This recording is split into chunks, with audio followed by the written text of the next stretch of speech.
그래서 요지는 저성장 저금리 시대니까 은행 예금 말고 주식해야 한다는 말은 틀린 이야기인 거죠.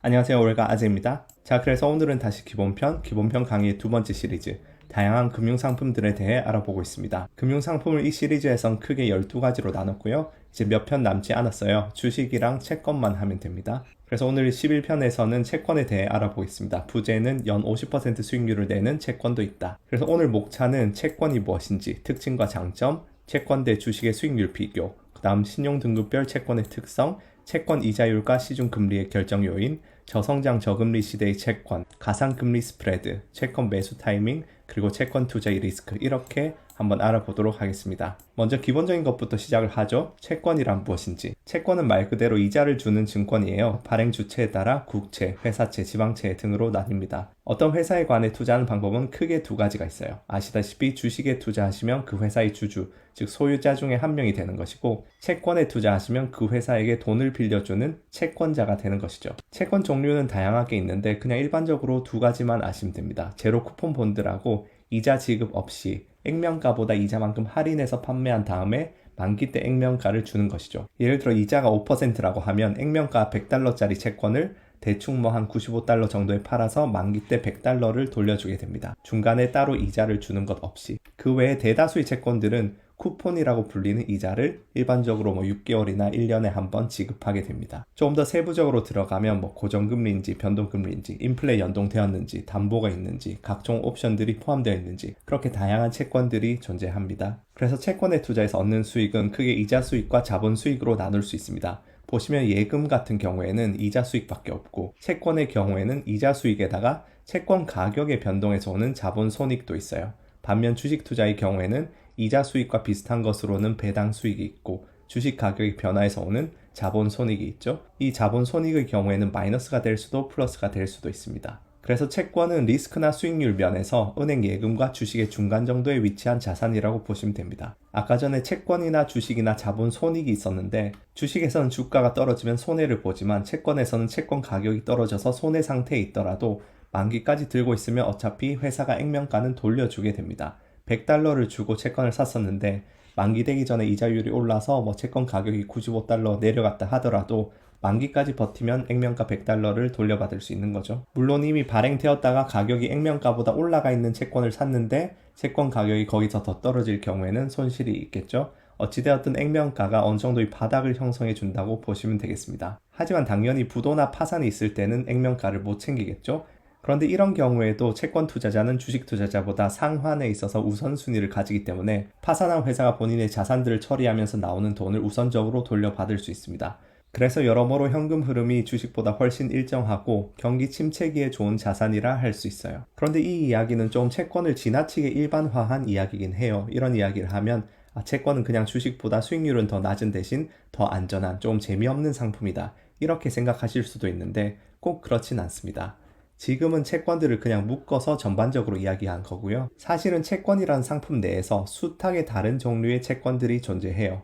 국채, 우량채권, 하이힐드 채권, 이머징 채권 등등. 그래서 채권별로 경기 침체 시기에 좋은 채권도 있고 경기 회복 시기에 좋은 채권도 있고 또 주식보다 위험한 채권도 존재합니다. 우선 회사채 시장은 크게 우량채권과 하이힐드 채권으로 나눌 수 있어요. 투자 적격과 투자 부적격이라고 하기도 하는데 S&P나 무디스 같은 신용평가 회사가 매기는 등급에서 트리플 B, 그러니까 BBB 이상을 투자 적격 우량채, 그 미만을 투자 부적격 하이힐드 채권이라 합니다. 먼저 여기서 파란색은 투자 적격 회사채이고 빨간색은 미국 주식시장이에요. 보시면 이런 우량한 회사채들은 주식시장에 비해 작지만 안정적인 수익을 가져다주고 특히 주식시장이 손실을 보일 때 좋은 퍼포먼스를 보입니다. 주식 투자자들에게 좋은 분산의 도구를 제공해 주는 것이죠. 만약에 본인이 은퇴와 가까워지고 있는 투자자라면 이렇게 30% 이상의 자본 손실이 날 수 있는 주식보다는 안정적인 우량 채권 투자가 확실히 낫겠죠. 그리고 여기서 노란색은 투자 부적격 등급의 회사채들, 하이힐드 채권이라고 불리는 회사채들의 수익률이에요. 빨간색은 그대로 주식시장이고요. 보시면 하이힐드 채권들은 주식시장과 아주 유사한 등락을 보입니다. 이렇게 금융위기 때 함께 폭락하고 반등할 때 함께 반등하죠. 하이힐드 채권은 주식과 이렇게 아주 비슷한 움직임을 보입니다. 그래서 심지어 보시면 2009년에는 54%에 달하는 수익률을 보이기도 했습니다. 이렇게 채권이 마냥 재미없는 상품은 아니라는 거죠. 어떤 등급이냐에 따라서 리스크와 수익률의 크기도 조절할 수 있지만 어떤 시기에 수익률이 좋고 어떤 시기에 나쁘냐도 달라지게 됩니다. 그래서 이렇게 신용 등급별 채권의 특성을 보시면 먼저 신용 등급은 AAA, AA, A, BBB, BB, B 뭐 이런 식으로 내려갑니다. BBB 이상이면 투자 적격이고 그 미만이면 부적격이죠. 신용 등급이 낮을수록 이자가 높고 자본 손익의 움직임이 크고 수익의 변동성, 즉 리스크가 높아집니다. 사실 당연하겠죠. 그리고 경기 상승기에는 하이힐드 채권이 아웃퍼폼해요. 리스크를 줬는 투자 심리가 살아나고 경기가 좋아지면 신용이 낮은 회사들도 돈을 벌고 회사 경영하기가 쉬워지면서 부도 위험도 줄어들거든요. 반면에 경기 침체기에는 하이힐드 채권들은 안 좋고 우량 채권이나 국채들이 아웃퍼폼합니다. 안전자산 선호도 있지만 경기가 침체될 때는 이자율이 하락하게 되면서 채권 가격이 올라가기 때문이죠. 그래서 신용 등급에 대해 조금 더 알아보시면 위의 표는 1981년부터 40년간의 누적 파산율이에요. 트리플 B 이상, 그러니까 투자 적격 등급은 거의 0%죠. 투자 부적격 등급 중에 가장 높은 더블 B는 0.5% 정도, B는 3.5% 정도, 그 이하는 25%인데 사실 이 트리플 C 이하는 연도별로 너무 들쭉날쭉해서 그 편차가 꽤 큽니다. 그래서 2020년 기준으로 신용 등급별 이자율을 보시면 A 등급들은 다 1, 2%로 국채와 비슷하고 트리플 B는 2에서 3%, 더블 B는 4에서 5% 정도가 됩니다. 더 낮은 등급은 훨씬 더 높아지겠죠. 그래서 지금 그래프는 2020년만 본 그래프이고 2000년대 회사채 이자율 추이를 한번 보시면 보시다시피 위기가 있을 때마다 급상승을 합니다. 전반적으로 경제 상황이 나빠지면 리스크 프리미엄이 올라가면서 이렇게 낮은 등급일수록 채권 이자율이 상승하게 됩니다. 여기에 대해서 조금 더 찬찬히 알아보죠. 채권의 이자율은 크게 무위험 이자율, 즉 국채 이자율과 리스크 프리미엄으로 나눌 수 있어요. 다시 말해서 국채 금리에다가 이 회사가 국채보다 얼마나 더 위험한지에 따라 추가적인 프리미엄 이자가 붙는 거죠. 그래서 이 리스크 프리미엄은 어떻게 결정되느냐? 크게 세 가지가 있는데 기본적으로는 리스크가 높을수록 이자도 높다고 보시면 됩니다. 그래서 첫 번째는 신용도. 신용도가 높은 주체일수록 부도 위험이 없으니까 투자자들이 싸게 돈을 빌려주겠죠. 두 번째는 만기. 당연히 짧은 기간 빌려주는 것보다 긴 기간 동안 빌려주면 이자가 비싸지겠죠. 그 만기 기간 동안 인플레이션 리스크라던가 시중금리가 변동하는 리스크라던가 재투자 리스크 등에 노출이 됩니다.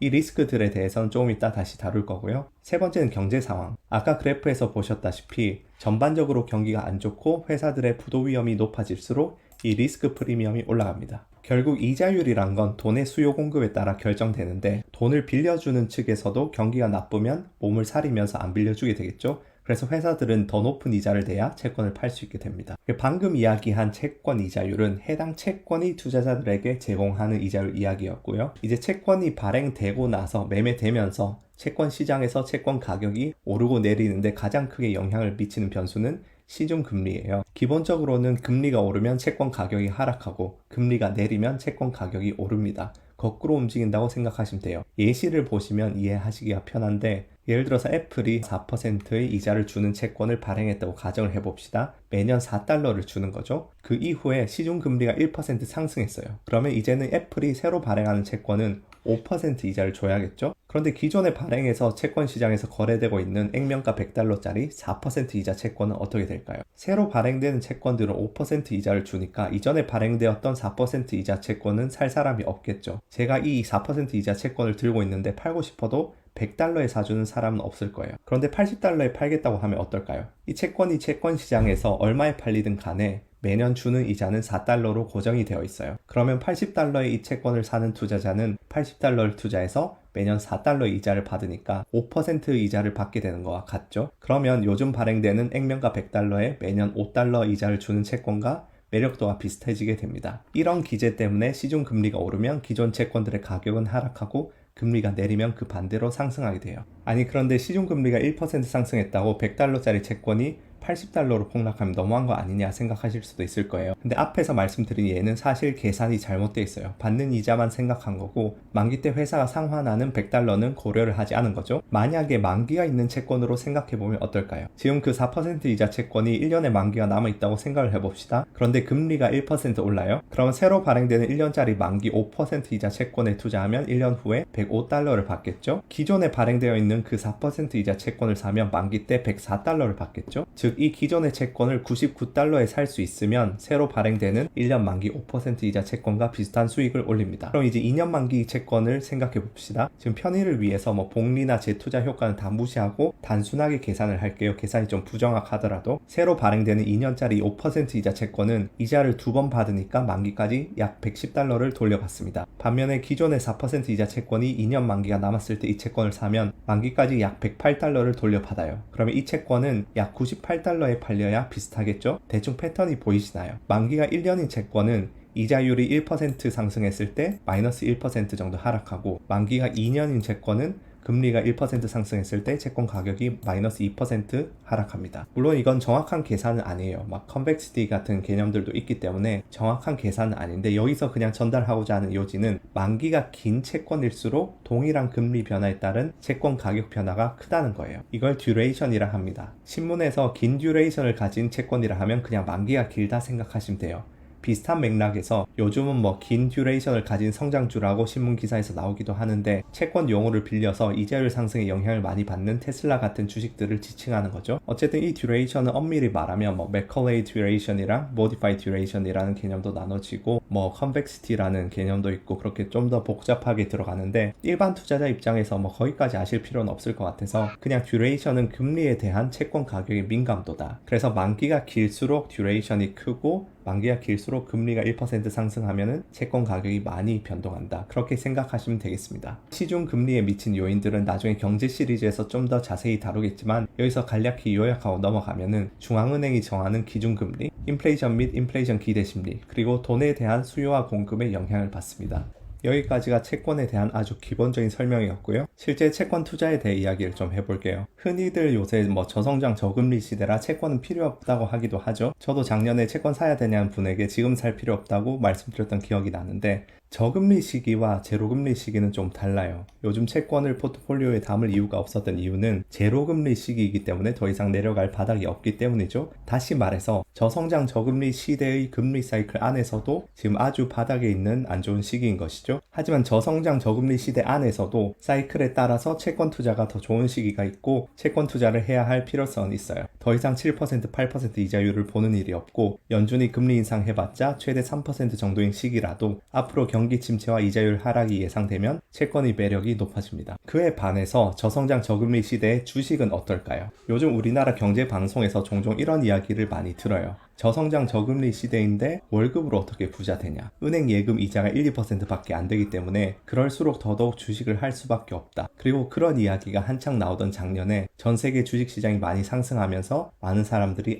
저성장 저금리 시대에는 예금은 매력이 없고 주식밖에 답이 없구나. 그렇게 생각하게 되었습니다. 그런데 여기서 아주 미묘한 차이를 캐치하셔야 돼요. 절대적인 금리 수준이랑 상대적인 금리 변화, 이 두 가지의 차이를 명확히 나눠서 생각을 하셔야 됩니다. 작년에 주식시장이 좋았던 이유는 금리 자체의 절대적 수준이 낮았기 때문이 아니라 상대적으로 금리 변화가 저금리에서 제로금리로 낮아지던 시기였기 때문이에요. 고금리 시대보다 저금리 시대가 주식이 매력적인 게 아니라 고금리든 저금리든 기존 금리 수준보다 금리가 낮아지는 시기에 주식들의 가치 계산에 사용되는 할인율도 낮아지면서 밸류에이션이 상승하는 것이거든요. 만약에 이러한 금리의 상대적인 변화가 없이 금리는 일정하게 유지되고 있다고 가정하면 고성장 시대와 저성장 시대 중 어느 쪽에서 주식의 매력도가 높을까요? 당연히 고성장 시대예요. 주식이란 것은 결국 사업에 대한 소유권이고 경제 성장의 과실을 나눠 갖는 것이거든요. 필연적으로 경제 성장이 느려지는 저성장 시기에는 기업들의 성장 성장도 느리고 주식의 기대 수익률도 낮아집니다. 물론 고성장 시대에는 인플레이션도 높겠지만 일반적으로 인플레이션은 성장률보다는 낮거든요. 그래서 요지는 저성장 저금리 시대니까 은행 예금 말고 주식해야 한다는 말은 틀린 이야기인 거죠. 그냥 그 시대 상황에 맞는 은행 예금 금리에다가 그 시대 상황에 맞는 리스크 프리미엄을 더한 게 주식의 기대 성장률이에요. 즉 은행 예금 이자가 낮은 시기에는 주식의 기대 수익률도 낮아져요. 그러나 작년처럼 막 경기가 둔화된 직후에는 성장이 낮고 금리가 이미 낮은 수준이라도 더 낮아지면서 그 금리 변화에 의한 주가의 상승폭이 커지게 되죠. 그러면서 사람들은 저금리 시대라 주식밖에 없다는 착각에 빠지게 돼요. 그러니까 그 두 가지를 잘 구분하셔야 한다는 것이고요. 그래서 금리 변화를 잠시 제쳐두고 고성장 저성장 시대만 생각해보면 저성장 시대에는 어떤 현상이 벌어지느냐, 주식의 수익률도 낮아지는데 변동성은 증가하게 됩니다. 그러면서 리스크 대비 수익률의 척도인 샤프 지수는 더 나빠져요. 반면에 그만큼 채권의 상대적인 리스크 대비 매력도는 상승해서 채권이 더 나은 투자처가 되는 경향이 있다, 이 말씀을 드립니다. 그래서 이야기가 길어지는데 요점을 다시 요약드리자면 고성장 고금리 시대와 저성장 저금리 시대만을 놓고 보면 저성장 저금리 시대의 주식보다 채권의 매력도가 높아질 수 있다. 하지만 고성장 고금리 시대건 저성장 저금리 시대건 간에 그 시대 안에서 경기 침체와 경기 확장의 사이클이 있을 거예요. 그 사이클에 따라서 주식이 더 좋은지 채권이 더 좋은지가 달라진다. 작년 같은 경우에는 저성장 저금리 시대 안의 사이클에서 금리를 제로금리로 인하했던 타이밍이었기 때문에 주식의 매력도가 매우 높았다. 하지만 계속해서 저성장 저금리 시대가 10년 계속되더라도 그 안에서 2023년, 2024년 정도에 이제 금리가 2, 3%로 올라오고 하는데 경기 호황세가 살살 둔화된다. 그럼 또 그때는 주식에 비해서 채권의 매력도가 높아지는 시기가 오는 거죠. 그래서 경기 사이클 안에서 채권의 좋은 시기를 한번 보시면 이건 핌코라는 유명한 투자회사에서 만든 도표인데 성장과 인플레이션이라는 두 가지 잣대를 가지고 주식, 채권, 원자재의 세 가지 상품의 매력도를 평가한 거예요. 근데 이게 제가 알기로 2018년에 만든 도표인데 절대로 이거 고지고대로 믿으시면 안 됩니다. 제가 이걸 보니까 그냥 과거 사이클들을 분석해서 만든 도표인데 최근에 이런 상품 구도를 확 바꿔놓은 변화가 바로 연준의 스탠스죠. 예를 들어서 여기 경제 성장도 둔화되고 인플레이션도 오지 않으면 과거에는 그냥 일반적인 경기 침체 시기고 연준은 금리를 낮춰서 기다렸어요. 그러면 경기가 다시 살아날 때까지 주식이랑 원자재는 안 좋고 금리가 낮아지니까 채권 가격은 상승하죠. 그런데 요즘은 어떤가요? 경제의 성장이 안 나오는데 인플레이션도 오지 않는다? 그럼 지금 가서 바로 성장주를 사야 됩니다. 왜냐하면 연준이 돈을 뿌릴 거기 때문에. 버냉키 이후에 모든 게 달라졌죠. 그래서 핌코 같은 유명한 투자회사에서 나오는 자료라도 그냥 고지고대로 이런 걸 믿으시면 안 된다. 그래도 대충 깔끔하게 정리되어 있어서 가져왔습니다. 그래서 여기에선 채권만 보도록 하죠. 채권이 언제 좋은지. 기본적으로 보시면은 경기가 매우 좋을 때, 그리고 좋은 상황에서 약간 둔화될 때 이렇게 채권들은 안 좋고 경기 침체 들어섰을 때 그리고 침체에서 회복될 때 이렇게 채권이 좋습니다. 이렇게 둘로 나눠지는 요인이 무엇이냐? 첫 번째, 인플레이션 압력이 낮을 때, 둘째, 성장 속도가 느릴 때, 이렇게 두 가지거든요. 이 두 가지 요인이 있을 때는 연준도 그렇고 금리가 내려갈 가능성이 높아져요. 그리고 금리가 내려가면 채권 가격은 올라가죠. 그런데 지금 이거는 국채와 우량 채권의 경우의 사이클이에요. 막 투자 부적격 채권 같은 경우에는 주식과 비슷하게 움직인다고 말씀을 드렸었어요. 이렇게 지나치게 경기가 안 좋은 침체 시기에는 오히려 그런 투자 부적격 하이힐드 채권들은 부도 위험이 커져서 좋지가 않아요. 이에 대해서는 가상금리라는 개념을 다시 살펴볼 필요가 있습니다. 자, 그래서 가상금리는 무엇인가를 보시면 개별 채권 금리 수준을 볼 때는 국채금리와 가상금리로 나눠서 볼 수 있어요. 예를 들어서 신용등급이 BB 플러스인 회사채의 금리가 4.5%다. 그리고 지금 동일 만기 국채금리가 1.5%다.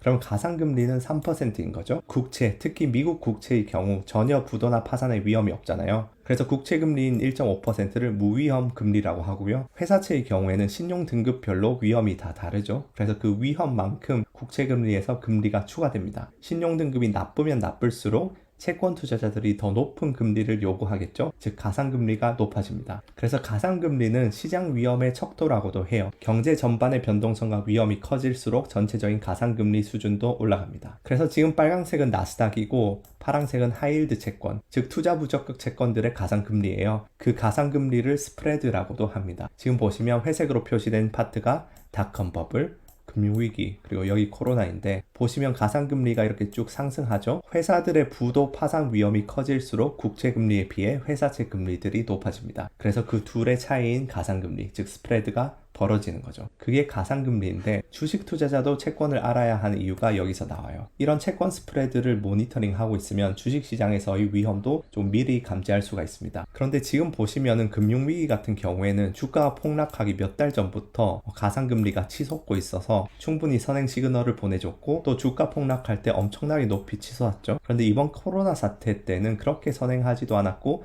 별로 높이 올라가지도 않았어요. 왜 그럴까요? 이유는 두 가지가 있습니다. 첫 번째, 2008년은 금융 시스템의 위기였고 이번은 코로나라는 외부 충격이었죠. 2008년도에는 금융 시스템의 위기였기 때문에 은행들이 마비가 되었어요. 즉 돈을 빌리는 게 쉽지 않았다는 거죠. 그러면서 회사들의 파산 위험도 엄청나게 높아졌고 가상금리는 거의 20%까지 올라갔죠. 신용등급이 낮은 회사들은 돈을 빌리려면 20% 이상 금리를 줘야 했다는 거죠. 반면에 이번 코로나 사태 때는 은행 시스템이 매우 건재했어요. 게다가 연준이 아주 빠르게 대응하면서 금리를 제로로 내려버립니다. 경제 위기랑 타격이 오긴 했지만 회사들이 돈 빌리기가 매우 쉬웠다는 거죠. 시장의 유동성도 매우 풍부해서 가상금리가 조금만 높아도 아주 매력적인 투자처가 되었기 때문에 그런 채권들이 잘 팔리면서 가상금리는 그렇게 높아지지 않았다. 그렇게 보시면 되겠습니다. 그래서 이런 채권 스프레드는 경제에서 신용 리스크를 보여주는 그런 척도다. 그리고 가상금리와 조금 비슷한 맥락의 스프레드 중에 TD 스프레드라는 것도 있어요. 이건 3개월 리보 금리와 3개월 미국 국채 간의 차이거든요. 지금 여기서 초록색 그래프인데 리보 금리라는 것은 은행들 간에 빌려주는 금리를 말해요. 다시 말해서 TD 스프레드는 아까 전에 하이힐드 채권 스프레드와 비슷하게 시장의 신용 리스크를 보여주는 척도지만 TD 스프레드는 조금 더 금융 시스템과 은행의 건전성 관련이다. 그렇게 보시면 되겠습니다. 그리고 여기 CDS라는 게 있는데 엄밀히 말하자면 채권 금리와는 좀 다른 개념인데 그냥 여기서 설명하고 넘어갈게요. 원래 지금 이 영상 시리즈에서 CDS를 별도 상품으로 구분해 놨었는데 12가지 상품 중에서 사실 별개의 영상을 찍을 정도는 아니라서 그냥 비슷한 부류의 스프레드들이 나올 때 은근슬쩍 그냥 끼워서 설명하고 넘어가겠습니다. CDS는 파생 상품인데 그냥 보험을 생각하시면 됩니다. CDS를 매수하는 쪽은 보험을 사는 것이고 CDS를 파는 쪽은 보험을 파는 거죠. 무엇에 대한 보험이냐? 신용 리스크에 대한 보험이에요. 그래서 CDS를 매수한 쪽은 정기적으로 매도자에게 일정 프리미엄을 지불합니다. 보험금 내듯이. 그러다가 그 CDS가 기초자산으로 삼고 있는 상품이 부도가 나거나 파산하면 CDS를 매도했던 쪽에서 큰 금액을 지불해줘요. 그래서 일반적으로 신용 리스크를 해지하기 위해서 가장 자주 거래된 상품이 이 CDS입니다. 그리고 이 CDS 스프레드는 가상금리는 아니고 CDS 매수자가 정기적으로 내는 프리미엄이 보호해주는 그 기초자산의 명목 가치의 몇 %냐예요. 그러니까 이 CDS 스프레드가 높을수록 보험 비용이 크다고 생각하시면 됩니다. 해당 기초자산의 리스크가 많을수록 혹은 경제 상황 전반이 안 좋아질수록 파산 확률도 높아지니까 그 보험비를 내는 것, CDS 스프레드도 높아지는 거죠. 그래서 이 지표도 위험이 있을 때마다 이렇게 치솟는 경향이 있습니다. 그래서 그냥 끼워서 설명을 드렸고요. 그래서 지금 설명하는 것들이 왜 주식 투자자도 채권 시장을 알아야 하는지의 이유기도 해요. 예를 들어서 대표적으로 국채 금리가 경제와 주식 시장에 미치는 거대한 영향 때문에 알아야 되는 부분도 있고 또 앞서 말씀드린 가상 금리들의 추이를 통해서 시장의 리스크 센티먼트를 파악하는 게 가능하기 때문이죠. 그래서 아까 전 채권의 좋은 시기에 대한 논의로 돌아가서 채권이 좋을 때는 금리가 낮아질 때거든요. 그래서 경기가 침체되고 막 회복되고 할 때는 중앙은행이 금리도 낮추고 인플레 압력도 낮아지기 때문에 채권이 좋다고 그냥 전반적으로 말씀드렸었는데 그건 기본적인 시중금리, 국채금리를 이야기하는 거고 회사채 이야기를 할 때는 거기다가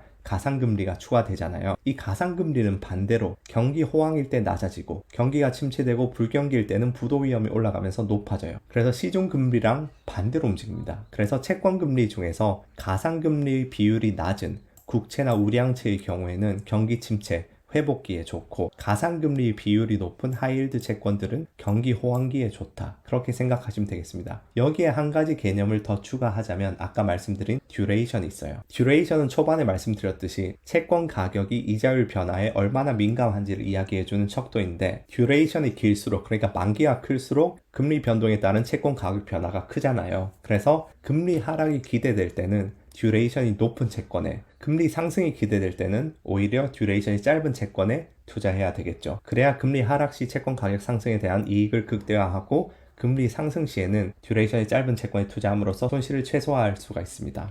너무 이리저리 복잡하게 설명한 것 같아서 다시 한번 정리를 해드릴게요. 채권은 기본적으로 금리가 낮아질 때 채권 가격이 올라가서 좋습니다. 그런데 일반적으로 채권의 금리는 시중금리와 가상금리로 나뉘어요. 경기가 안 좋을 때는 시중금리는 낮아지지만 가상금리는 높아져서 시중금리 하락의 최대 수혜를 얻을 수 있게 듀레이션이 긴, 즉 만기가 긴 게 좋고 채권 중에서는 가상금리가 없거나 낮은 국채나 우량 채권이 좋습니다. 반면에 경기가 좋을 때는 시중금리가 상승하고 가상금리는 하락해요. 그러니까 시중금리 상승에 듀레이션이 긴, 즉 만기가 긴 채권들은 타격을 많이 입으니까 만기는 짧은 채권을 사는 게 좋고 채권 종류 중에서는 가상금리가 낮아지는 것에 수혜를 많이 입을 수 있는 하이힐드 채권이 가장 좋겠죠. 그러면 우리 일반 투자자들이 채권에 어떻게 투자하면 좋을까요? 개인도 개별 채권을 매수할 수는 있어요. 그런데 귀찮으니까 일반적으로는 ETF를 사시면 됩니다. 채권 ETF는 세 가지 부류로 보통 나뉘어요. 국채, 우량 회사채, 하이힐드 회사채 이렇게 세 부류인데 각 부류별로 수십 가지 ETF가 존재를 해요. 그래서 그냥 시가총액 가장 높은 ETF를 사시면 됩니다. 그래서 티커 예시를 좀 들어드리면 아이쉐어에서 이렇게 미국 국채 만기 기간별로 ETF가 다 있고 뱅가드에서 단기, 중기, 장기별로 우량채, 회사채 ETF가 있고 또 뭐 그런 하이힐드 회사채도 있고 이건 그냥 예시드리고 실제로는 수십 개가 있습니다. 그래서 이런 채권 ETF를 선택하실 때는 두 가지 요소를 선택하셔야 되는데 첫 번째는 신용도, 두 번째는 만기. 우선 신용도는 말씀드렸다시피 국채, 투자 적격, 하이힐드 순으로 낮아지고 신용도가 낮을수록 더 높은 수익률과 더 높은 리스크를 가져가게 됩니다. 그리고 만기는 아까 전에 말씀드린 듀레이션 개념, 주식시장에서 베타 개념과 비슷하다고 보시면 되는데 계속 강조드리듯이 만기가 길수록 금리 변화에 민감하게 반응합니다. 예를 들어서 TLT라는 ETF는 20년 이상 만기인 미국 국채 ETF인데 이렇게 20년 이상으로 만기가 길면 변동성이 주식시장 뺨치게 높아져요. 금리 1% 움직임에 채권 가격이 막 두 자릿수로 요동치기 때문이죠. 그래서 오른쪽에 연도별 수익률 보시면 막 높을 때는 33%씩 나오고 나쁠 때는 마이너스 21% 나오고 그럽니다. 레버리지 ETF도 아니거든요. 그래서 미국 국채는 재미없다는 그런 일반적인 통설과는 다르죠. 자, 그러면 채권 투자도 주식보다는 안전하다고 하지만 리스크가 있겠죠. 대충 6가지로 나눌 수 있습니다. 첫 번째, 시중금리 상승으로 인한 채권 가격 하락. 이건 오늘 상세히 다뤘고요. 두 번째, 시중금리의 하락으로 인한 재투자 리스크. 아니 채권은 그냥 금리 하락하면 좋고 상승하면 안 좋은 거 아니냐. 일반적으로는 그게 맞는데 전체적인 어떤 이자 소득의 관점에서 보면 재투자 리스크라는 것이 존재합니다. 예를 들어서 5% 이자를 주는 채권에 투자했어요. 그리고 시중금리가 1% 낮아집니다. 그러면 이 채권의 가격은 상승하겠죠. 채권 가격 상승에서는 이득이지만 문제는 매년 5% 받는 이자를 다시 재투자하려고 하면 이제는 4% 주는 채권밖에 찾을 수가 없는 거죠. 그러면 그 이자에 대해서는 5%가 유지가 되는 게 아니고 4%밖에 못 벌죠. 혹은 만기가 2년인 5% 이자를 주는 채권에 투자를 했는데 2년이 끝나는 시점에 시중금리가 낮아져요. 그러면은 그 만기가 되고 나서 이거를 다시 투자를 해야 되는데 더 낮은 금리로 밖에 투자를 못 하겠죠. 그런 것들을 재투자 리스크라고 하는데 일반적으로 우리 같은 투자자들에게는 큰일이 아닐지 몰라도 어떤 만기까지 목표 수익률이 정해져 있고 또 매년 이자를 받아서 그걸로 어딘가에 지출해야 하는 게 정해져 있을 경우, 예를 들어서 연기금 같은 경우에 채권 투자해서 그 수익으로 연금을 또 내줘야 되죠. 이럴 경우에는 이런 재투자 리스크가 크게 작용할 수가 있어요. 그리고 세 번째, 기업의 부도 파산에서 오는 신용 리스크. 네 번째, 기업의 신용 등급 하락. 세 번째와 네 번째도 오늘 다뤘는데 이제 네 번째에 대해서 한 가지 강조하고 싶은 부분은 투자 적격과 부적격의 사이에 걸린 등급인 BBB의 경우 한 등급만 내려가도 투자 적격에서 부적격이 되잖아요. 그럼 기관들 중에서는 투자 적격에만 투자할 수 있게 강제되어 있는 경우도 많아서 기관의 매도세가 대량으로 나타날 수 있어요. 마찬가지로 등급이 BB인 경우 조금만 사정이 나아져서 BBB로 승급을 하면 급격한 기업 매수세를 기대할 수가 있습니다. 그래서 아까 전에 신용 등급별 이자를 보시면 BBB까지는 어느 정도 모여 있는데 더블 B로 내려가는 순간 훌쩍 이렇게 1.5% 이상 격차가 나버리죠. 그 다음 다섯 번째, 경제 환경에서 오는 불확실성으로 인한 가상금리의 확대. 이 가상금리가 확대되면 특히 신용등급 낮은 회사채들이 타격을 많이 입죠. 여섯 번째, 유동성 리스크. 이건 뭐 개별 채권의 경우인데 ETF 투자하시면 이 부분은 크지 않을 거예요. 그래서 여기 보시면 1번은 경기 상승기의 리스크, 나머지 2번부터 5번까지는 경기 하락기에 발생하는 리스크인데 이 리스크들 대부분이 사실 거꾸로 뒤집으면 진입 기회가 되는 타이밍을 주기도 하죠. 그래서 오늘 이렇게 채권에 대해서 알아봤습니다. 설명이 조금 복잡한 부분도 있으셨을 텐데 잘 도움이 되셨길 바라겠습니다. 그래서 이제 오늘 채권도 끝냈고 드디어 마지막 12편에서 주식을 남겨두고 있습니다. 주식은 좀 부담스럽기는 하네요. 워낙 잘하시는 분들도 많으시고 제가 개별 주식은 많이 하지 않아서 그래도 그냥 개괄적으로 주식이란 상품을 전반적으로 좀 거시적으로 훑어보면서 리뷰하는 식으로 한번 준비를 해보도록 하겠습니다. 감사합니다.